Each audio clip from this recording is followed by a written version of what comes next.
Hello, what's up mga kagala? Welcome back to my vlog. Today, pupunta natin ang Wonmart Korean Convenience Store dito sa Paseo, Laguna.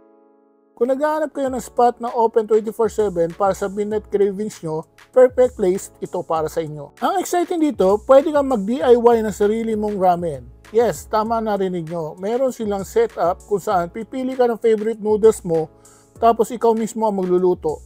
Huwag kayong mag-alala, may step-by-step guide sila kaya siguradong hindi kayo malilito. Sobrang daming pagpipilian ng noodles, mga classic at new flavors kaya hindi ka mawawala ng options. Hindi lang ramen ang pwede mong kainin, may masasarap na toppings din sila para i-level up ang ramen experience mo. Plus, andito na rin halos lahat ng Korean snacks at drinks na usually makikita mo lang sa Korea. Mula sa chips, chocolates hanggang sa ready-to-eat meals, kompleto sila. At guess what? Meron silang pastries dito. Kung mahilig kayo sa matatamis, sigurado magugustuhan nyo to.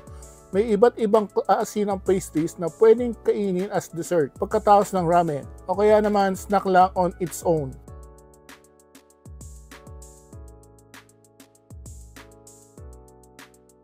Kung feeling mo nasa Korea ka na at gusto mo ma-feel ang authentic Korean convenience store vibe, ito na yon.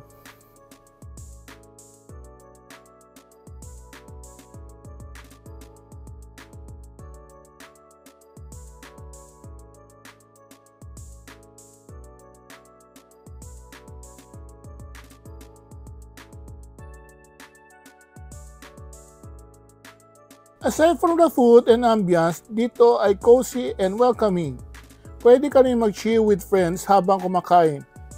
Perfect spot for a quick hangout or kapag gusto mo lang mag-relax habang nag-enjoy ng mga Korean treats. At ayun guys, sana nag-enjoy kayo sa tour namin dito sa Wonmart Korean Convenience Store dito lang sa Paseo, Laguna. Kung nagustuhan nyo ang video na to, don't forget to like, share, and subscribe para updated kayo sa mga susunod na adventures natin. Comment below kung ano ang gusto nyong makita sa mga future vlogs o kung meron kayong mga recommendation na pwedeng itry.